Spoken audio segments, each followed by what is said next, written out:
everybody, all of you Camp for All pals and friends. My name is Alice, and I am a program supervisor here at camp. And today we are starting some of our online programming. So we're going to start with some stories, and then we're going to do, or a story, and then we're going to do some music. So yeah, the book that we're going to be reading today is called Make Way for Ducklings, and it is by Robert McCloskey, and it's a classic children's book, so I hope that you enjoy it. Mr. and Mrs. Mallard were looking for a place to live, but every time Mr. Mallard saw what looked like a nice place, Mrs. Mallard said it was no good. There was sure to be foxes in the woods or turtles in the water, and she was not going to raise a family where there might be foxes or turtles, so they flew on and on. When they got to Boston, they felt too tired to fly any further. There was a nice pond in the public garden with a little island on it. The very place to spend the night, quacked Mr. Mallard. So down they flapped. There's the park and the island. Next morning, they fished for their breakfast in the mud at the bottom of the pond, but they didn't find much. There they are, looking for their breakfast. Just as they were getting ready to start on their way, a strange, enormous bird came by. It was pushing a boat full of people, and there was a man sitting on its back. "Good morning," quacked Mr. Mallard, being polite. The big bird was too proud to answer, but the people on the boat threw peanuts into the water, so the Mallards followed them all around the pond and got another breakfast, better than the first. "I like this place," said Mrs. Mallard as they climbed out on the bank and waddled along. "Why don't we build a nest and raise our ducklings right in this pond? There are no foxes and no turtles, and the people feed us peanuts. What could be better?" "Good," said Mr. Mallard, delighted at last Mrs. Mallard had found a place that suited her. "But—" "Look out!" squawked Mrs. Mallard, all of a dither. "You'll get run over." And when she got her breath, she added, "This is no place for babies with all those horrid things rushing about. We'll have to look somewhere else." See the bike going past the ducks? That could be really unsafe. So they flew over Beacon Hill and round the State House, but there was no place there. There's nowhere to raise a duck baby there. They looked in Louisburg Square, but there was no water to swim in, and ducks need water. Then they flew over the Charles River. "This is better," quacked Mr. Mallard. "That island looks like a nice quiet place, and it's only a little way from the public garden." "Yes," said Mrs. Mallard, remembering the peanuts. "That looks like just the right place to hatch ducklings." So they chose a cozy spot among the bushes near the water and settled down to build their nest. And only just in time, for now they were beginning to molt. All their old wing feathers started to drop out, and they would not be able to fly again until the new ones grew in. There they are, they're ready. But of course they could swim, and one day they swam over to the park on the riverbank, and there they met a policeman called Michael. Michael fed them peanuts, and after that the Mallards called on Michael every day. Have you ever fed ducks before? It's pretty fun. I recommend it. After Mrs. Mallard had laid 8 eggs in the nest, she couldn't go to visit Michael anymore because she had to sit on the eggs to keep them warm. She moved off the nest only to get a drink of water or to have her lunch, or to count the eggs and make sure they were all there. Should we count them? Ready?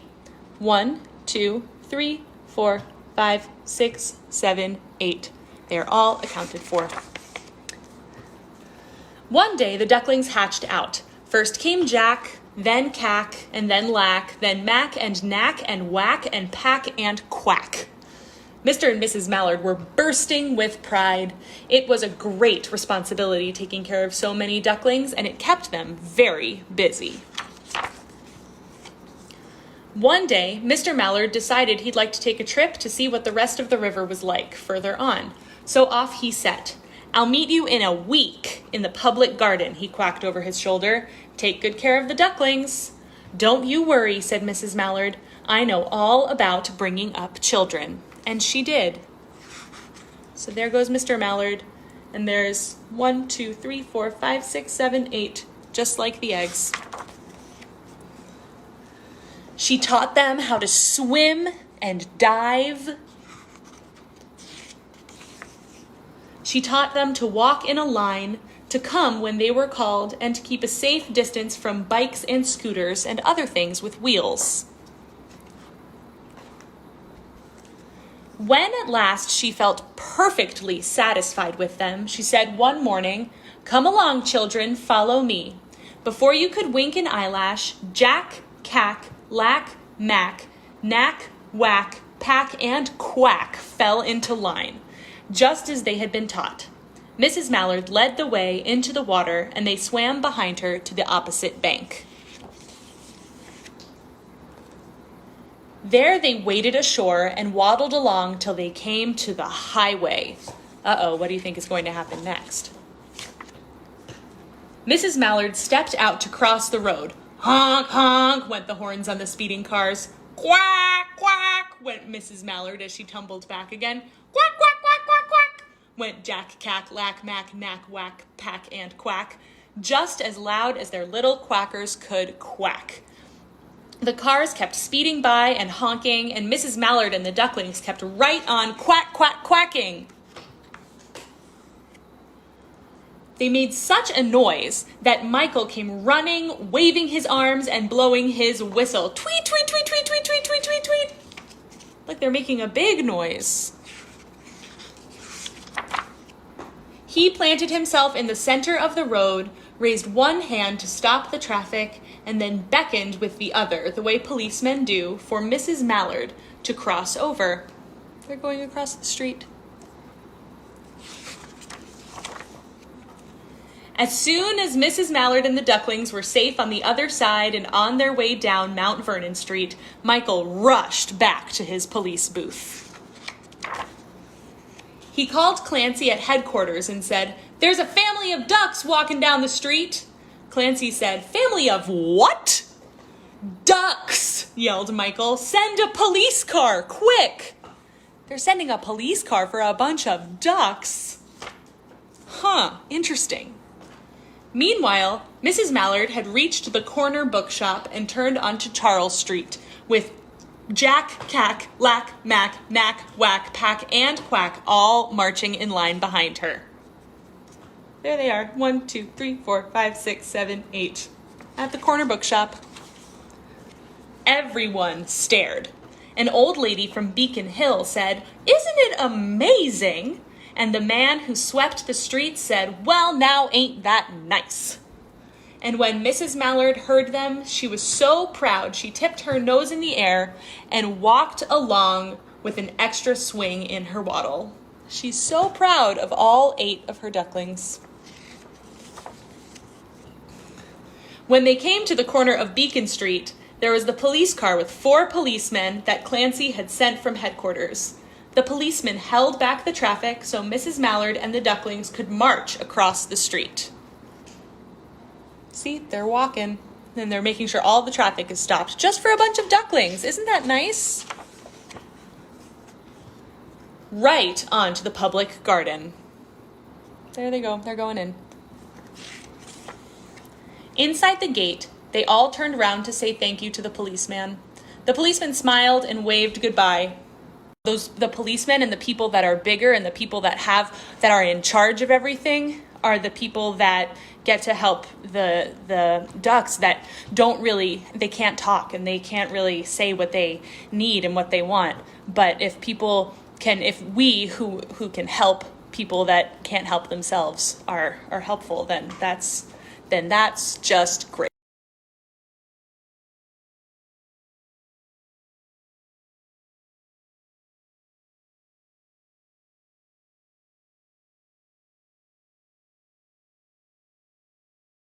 Starts with the letter D, right? So duck starts with the letter D. So what you're going to do, I want you to take your hand like this, and I want you to put your fingers together, and then you're going to take these 3 fingers, your pinky, your ring finger, and your middle finger, and you're going to put them down to touch your thumb.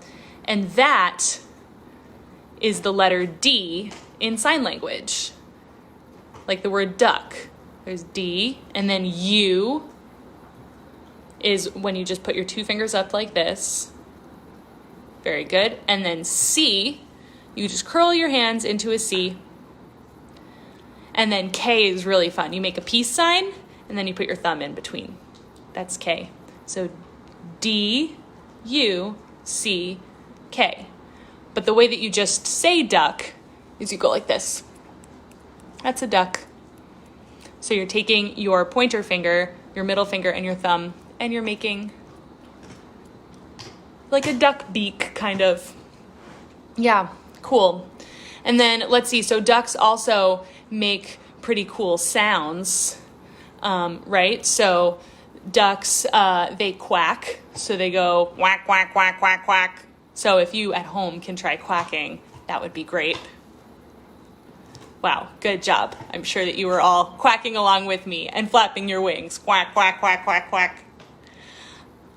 All right, so something else that starts with a D is a dinosaur. Unfortunately, I don't know how to say dinosaur in sign language, but I do have a song about dinosaurs, or it's a D-I-N-O-S-U-A-R.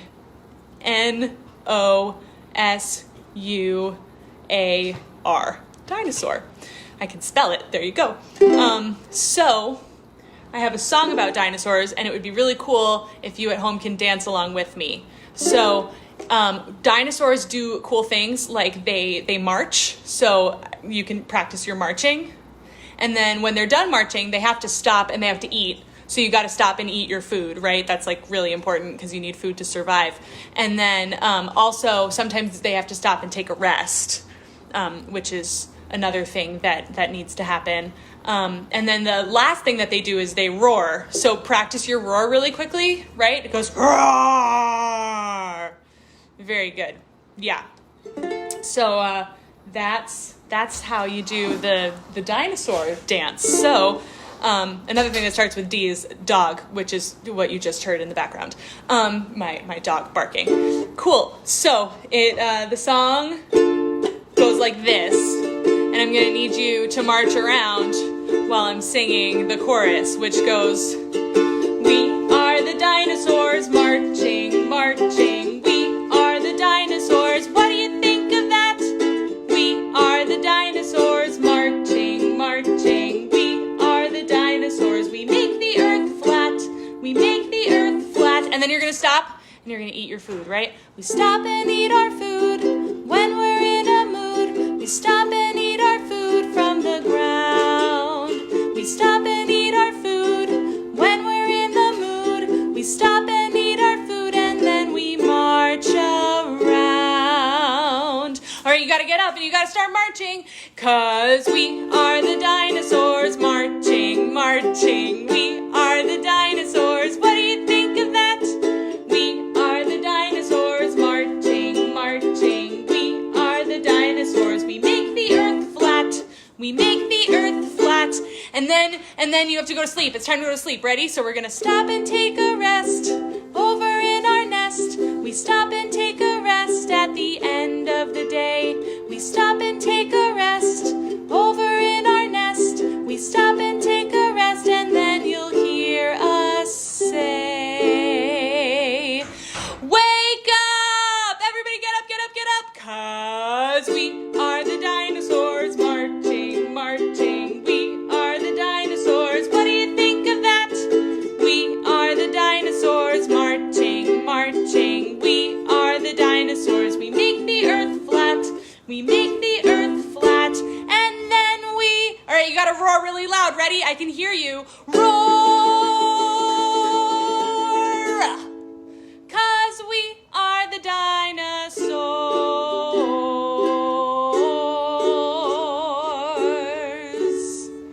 Wow, thank you so much for marching with me and dancing with me. All right, I think that we might have time for another story. What do you guys think? I think it would be great. And since we're down with ducks, because we did some make way for ducklings, I think let's do another duck story. So this one is by David Shannon, and it's called Duck on a Bike, and it's another really good one. Excuse me, my dog is in the way. Okay, here we go. Duck on a Bike. All right. One day, down on the farm, Duck got a wild idea. I bet I could ride a bike, he thought. He waddled over to where the boy parked his bike, climbed on, and began to ride. At first, he rode very slowly, and he wobbled a lot, but it was fun. Duck rode past Cow and waved to her. "Hello, Cow," said Duck. "Mrrr," said Cow, but what she thought was, a duck on a bike? That's the silliest thing I have ever seen. Then Duck rode past Sheep. "Hello, Sheep," said Duck. "Mah," said Sheep, but what she thought was, he's going to hurt himself if he is not careful. Duck was riding better now. He rode past Dog. "Hello, Dog," said Duck. "Roo, roo, roo," said Dog, but what he thought was, that is a mighty neat trick. Okay. Then Duck rode past Cat. "Hello, Cat," said Duck. "Meow," said Cat, but what she thought was, I wouldn't waste my time riding a bike. Duck pedaled a little faster. He rode past Horse. "Hello, Horse," said Duck. "Neigh," said Horse, but what he thought was, you're still not as fast as me, Duck. There's the horse. Yep. Duck rang his bell as he rode toward Chicken. "Hello, Chicken," said Duck. "Bark, bark, bark, bark, bark, bark," said Chicken, but what she thought was, watch where you're going, Duck. Then Duck rode past Goat. "Hello, Goat," said Duck. "Meh," said Goat, but what he thought was, I'd like to eat that bike. Duck stood on the seat and rode past Pig and Pig. "Hello, Pig," said Duck. Said Pig and Pig, but what they thought was, Duck is such a show-off. Then Duck rode no hands past Mouse. "Hello, Mouse," said Duck. "Squeak," said Mouse, but what he thought was, I wish I could ride a bike just like Duck. Suddenly, a whole bunch of kids came down the road on bikes. They were in such a hurry that they didn't see Duck. They parked their bikes by the house and went inside. Look at all those animals, and there's the bike. You see them? How many of these animals can you name? Probably all of them. You're all very smart people. Now all the animals had bikes. They rode around and around the barnyard. "This is fun," they all said. "Good idea, Duck." Then they put their bikes back by the house, and no one knew that on that afternoon there had been a cow, a sheep, a dog, a cat, a horse, a chicken, a goat, 2 pigs, a mouse, and a duck on a bike. The end. Wow, that's a great story. I think that my favorite thing that we can learn from that story is that even if people have silly ideas that may seem like they don't work, sometimes it's okay to try them because it's really fun. Yes, Anna, also that we love bikes. That is another good lesson. Okay, so I have a little goodbye song that I feel like we need right now. And this will be the goodbye song for every Thursday at this time. So first we're going to do repeat after me so that way you can learn it and then and learn the chorus, and then we're going to sing it. So just repeat after me. I'd like to teach the world to sing. Go ahead. Good job. In perfect harmony. Go ahead. Wow, great. I'd like to hold it in my arms. Your turn. Good job. And keep it company. And now you go. That was beautiful. Okay, so let's try it all together. So, I'd like to teach the world to sing in perfect harmony. I I'd like to hold it in my arms and keep it company. And now I'm going to do the verses. If you know them, this is, an old song, so some of you may know it. Sing along, and if you don't, then that's okay too. All right. I'd like to build the world a home and furnish it with love. Grow apple trees and honeybees and snow white turtle doves. Chorus. I'd like to teach the world to sing in perfect harmony. I'd like to hold it in my arms and keep it company. I'd like to see the world for once all standing hand in hand and hear them echo through the hills for peace throughout the land. Chorus. I'd like to teach the world to sing in perfect harmony. I'd like to hold it in my arms and keep it company. One more time. I'd like to teach the world to sing in perfect harmony. I'd like to hold it in my arms and keep it company. All right, well, thank you all so much for coming to this today, and we'll be back for Facebook Live next Thursday, and everything else every day. So thanks for coming, and yeah, we'll see ya. We'll be doing more of this.